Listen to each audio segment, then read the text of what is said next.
It was just past midnight in Reno, Nevada, and Tina Mucklow was sobbing in the back seat of a car. Beside her sat the rest of the exhausted crew of Northwest Orient Flight 305, their eyes staring blankly ahead. The car was speeding toward the terminal at the Reno airport, where FBI agents waited to conduct a debriefing interview with the crew. The 22-year-old stewardess had successfully held her nerves in check for the previous 8 hours, but now, safe at last, the floodgates of emotion opened up and tears streamed down her face. Born and raised in a Philadelphia suburb, Tina had been a stewardess with Northwest Airlines for 2.5 years by November 1971. Although she had been an exceptional student and was even student council president of her high school, she passed on college to join the airline industry, a career that she had dreamed of for many years. When she was 14, she took her first flight and soon after developed a passion for flying. I really just fell in love with that feeling of flying, of sitting at the end of the runway with the engines revving and ready to take off. It was just wonderful. But shortly after 3 p.m. on November 24, 1971, Tina's passion for flying was far from her mind as she held a note in her hand that read, "Miss, I have a bomb in my briefcase and want you to sit by me." Moments earlier, Tina had finished the oxygen mask and seatbelt demonstration at the front of the tourist cabin and then began to walk down the aisle toward her takeoff jump seat at the rear of the plane. Nearing her seat, she witnessed a curious sight. Her flying partner, Flo Schaffner, who was already buckled into her jump seat, dropped a piece of paper on the floor. The two made eye contact and Flo silently mouthed the word, "Tina," and pointed at the note. Flo then unbuckled and took a seat next to a passenger in the 18th row. Tina was perplexed. What was Flo doing? Picking up the note from the floor, she had her answer and immediately grabbed the interphone to notify the cockpit. The engines revved and the plane moved down the runway. In the cockpit, the pilots were concentrating on takeoff procedures when they were interrupted by multiple chimes, which was the sign for an emergency. Despite the interruption, co-pilot Bill Radicek answered the call. Yes, what's happening? We're being hijacked right now. There's a guy back here with a bomb. I'm not kidding. What do we do? Okay, Tina.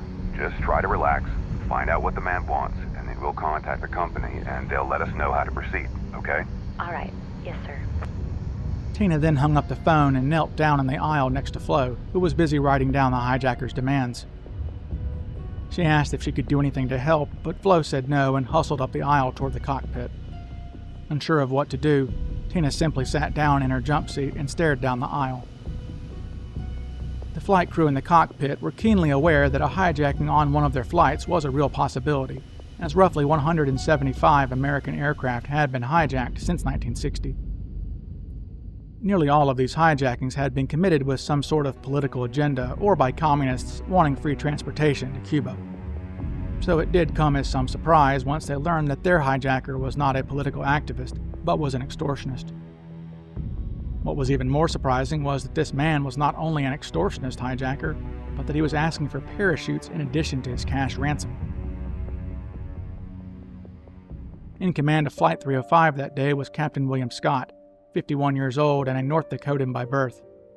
He was not a large man, standing only at 5'6", but he possessed a quiet presence that commanded respect. The potential for stressful flying situations was not going to faze Scott. 30 years earlier, he was working as a tinsmith in Minneapolis when Pearl Harbor brought the nation into the Second World War.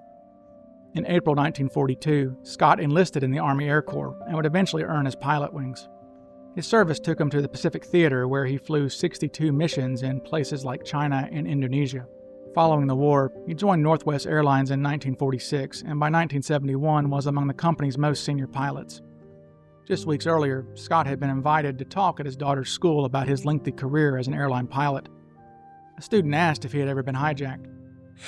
No, that's never happened to me, and I sure hope it stays that way. Sitting next to Scott in the co-pilot seat was William Bill Radicek. At 32 years old, he had spent most of his life in and around Northwest Airlines, as his father had been a crew chief for the company since 1942. While studying economics and international relations at the University of Minnesota, he worked various odd jobs at the Northwest Airlines hub in Minneapolis, such as washing dishes in the food service kitchen, polishing planes, and also spending time as a baggage handler. Though he was eventually offered a job at Northwest's economic planning office, he decided to become a pilot instead. By the time he found himself staring down at a hijacker's note that November afternoon, he had been flying with Northwest for over 6 years. Rounding out the crew that day was 37-year-old flight engineer Harold Anderson. Like the other 2 men in the cockpit, Anderson was a solid company man and had been with Northwest for many years. Back in row 18, the hijacker was expecting Flo to return and kept looking down the aisle for her. Each time he failed to spot her, he turned and looked over his shoulder at Tina, who was doing her best to avoid directly looking at the man, lest her gaze antagonize him in some way. But his anxiety was rising, and she could feel it. With the seat next to the hijacker now open, Tina instinctively knew that she had a role to play in keeping the man calm. She left her seat and sat down beside him. She later explained, I wanted to be there for the hijacker to kind of keep him feeling safe and reassured and comfortable and just not detonating that bomb. Just as the hijacker had done with Flo, he showed his latest hostage the contents of the briefcase.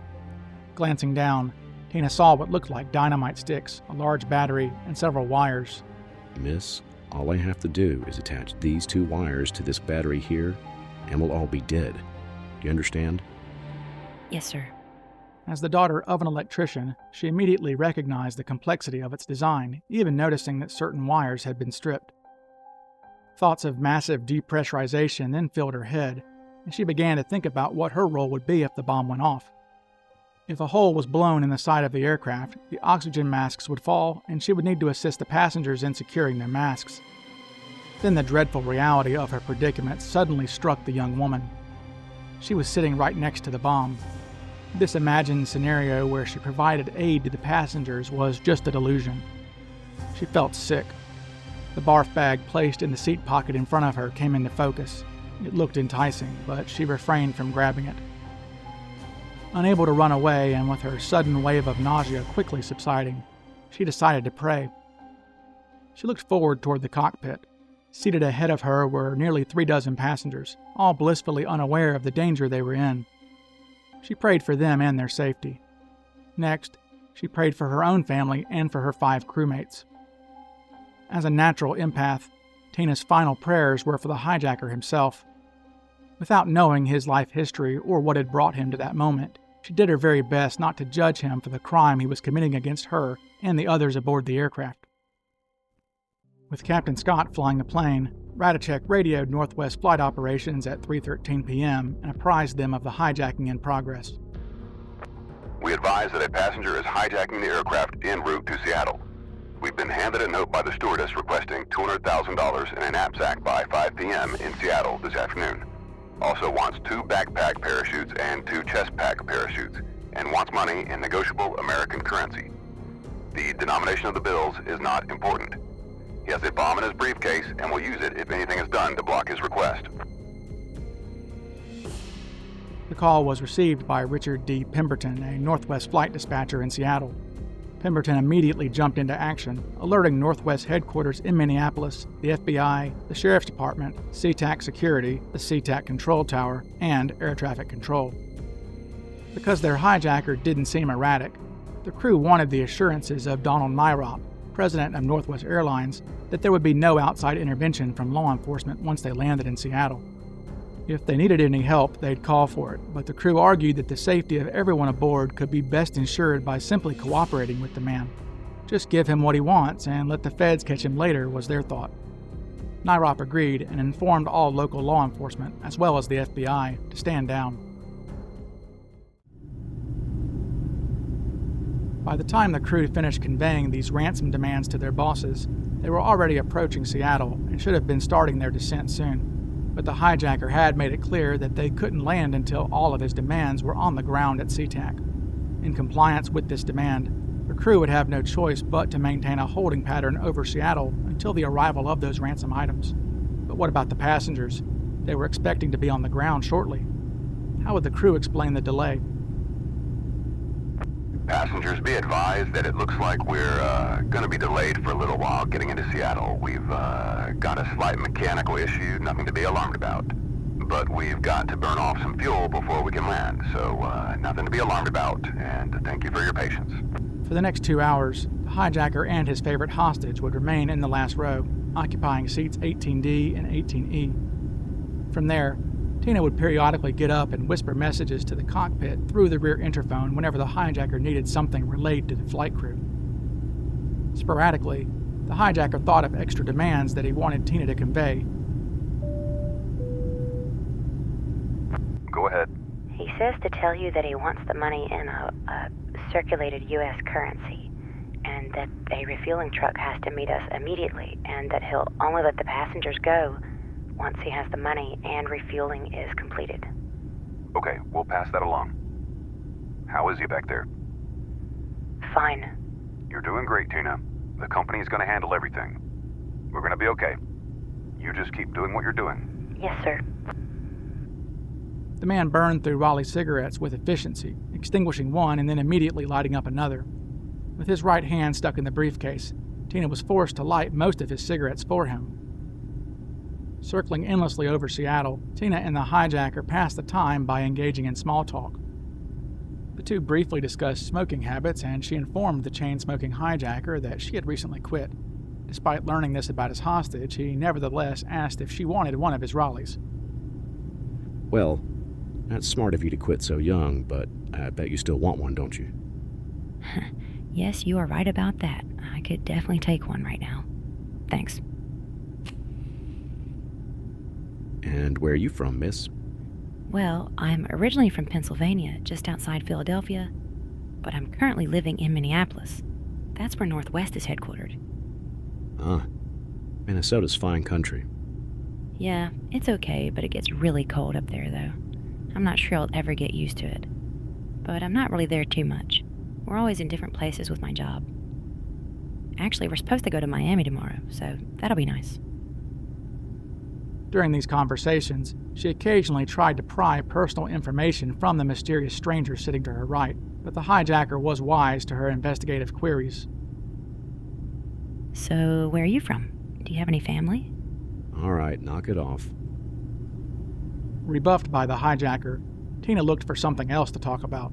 She decided upon a topic that seemed relevant given the current awkward situation they were in. So the company taught us that if we're ever hijacked to Cuba, that we have to warn the passengers against buying any cigars and rum, since that would all just be a waste of money, because customs would take it whenever we get back to the States. Oh, well, we're not going to Cuba. So where are we going? A pleasant place. Don't worry about it. Sir, why did you pick a Northwest plane to hijack? You have a problem with us? It's not because I have a grudge against your airline, miss. It's just because I have a grudge. You guys were just unlucky. Your flight just happened to suit my time, place, and what I needed. Hours went by and they still circled over Seattle. Tina began to feel that she was letting the passengers down by ignoring them. She understood that the best thing she could do for the passengers was to placate the hijacker, but she was nevertheless upset that she wasn't being allowed to attend to their needs. She and Flo had been assigned to work in the tourist section for that flight, but Flo was busy in the cockpit. With Tina herself also occupied, she could only watch as Alice Hancock, the senior stewardess, managed the entire passenger cabin by herself. Thankfully, despite the aircraft being able to accommodate over 100 passengers, there were only 36 passengers aboard that day, including the hijacker. Another benefit of having so few passengers was that it limited the amount of foot traffic that occurred up and down the aisles. Occasionally, a passenger would come back to the rear to use one of the two lavatories. Whenever a passenger started down the aisle toward the rear, Tina noted that the hijacker would reach back into his briefcase. She was quite anxious about how he might react if a passenger flagged her down or directly approached her for assistance. Her concern was that such an incident could disrupt the business-as-usual facade that she had carefully maintained.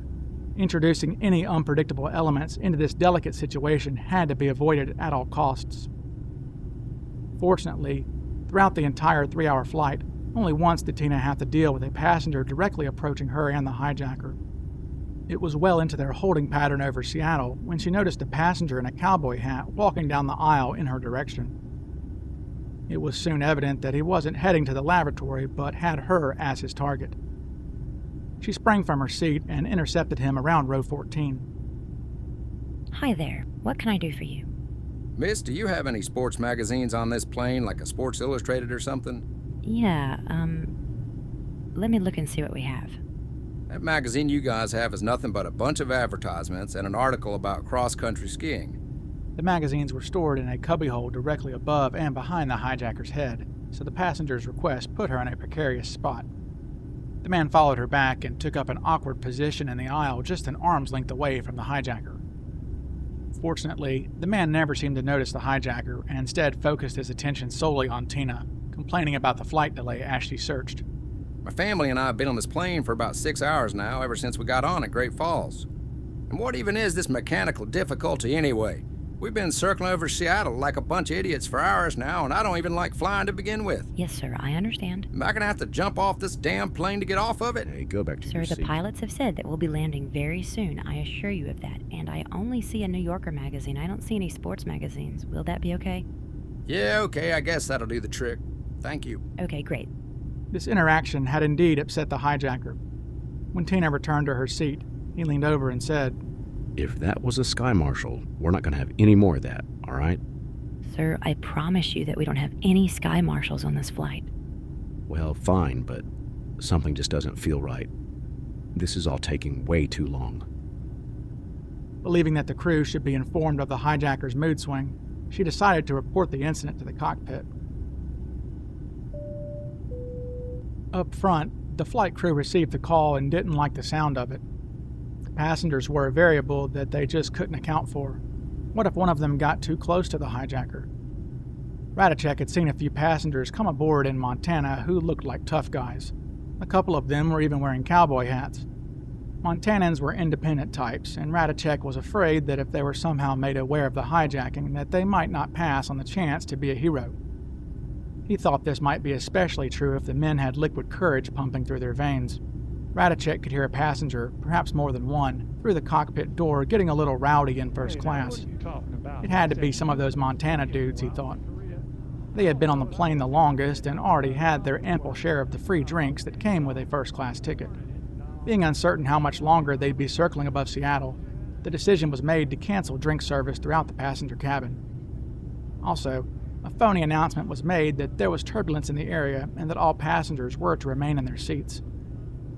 With nightfall fast approaching, Tina mentioned to the hijacker that the crew had started their day in Minneapolis over 8 hours earlier. She stated her concern that the pilots were likely growing fatigued. In response to her lament, he reached in his pocket and pulled out a bottle of Benzedrine, a popular stimulant that had just been classified as an illegal narcotic earlier that year.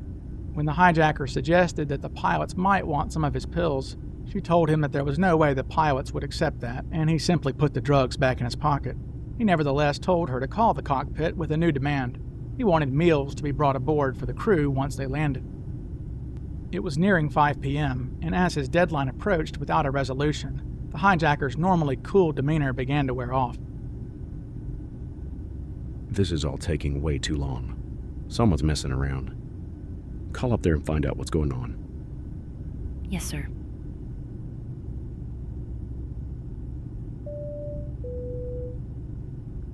Go ahead. He's asking for an update. All right, I'll contact Seattle again. Hold on. Seattle, the hijacker is getting pretty impatient up here. You'll have to come up with those parachutes pretty quickly, I think. 305, this is Al. We have the 2 backpacks and the money, but we're still waiting on those 2 front chutes to arrive. The State Patrol is supposed to be bringing those to the airport right now. Roger, we'll advise them. Tina, we're still waiting on 2 of the parachutes. Okay, I'll tell him. Sir, they said they're still waiting on 2 of the parachutes to arrive. They said earlier that the parachutes were coming from McCord. Well, that's only 20 miles from the airport, and they've had 2 hours now to get that done. They're stalling. Earlier in the flight, Tina remembered the hijacker at one point was staring quietly out the window when he suddenly blurted out that it looked like Tacoma down below them. His ability to recognize Tacoma from the air and his proximate knowledge of where McCord Air Force Base was located led Tina to conclude that he was familiar with this area.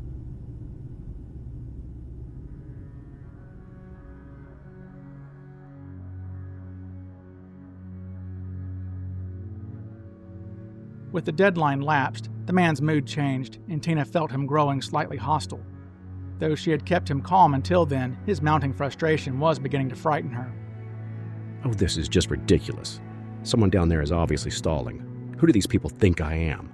They must think I'm bluffing, don't they? If they want to test me, then we'll all just have to die here today. Sir, I promise you, no one is trying to stall you right now. We are doing everything in our power to comply with your demands. I assure you of that. Please believe me.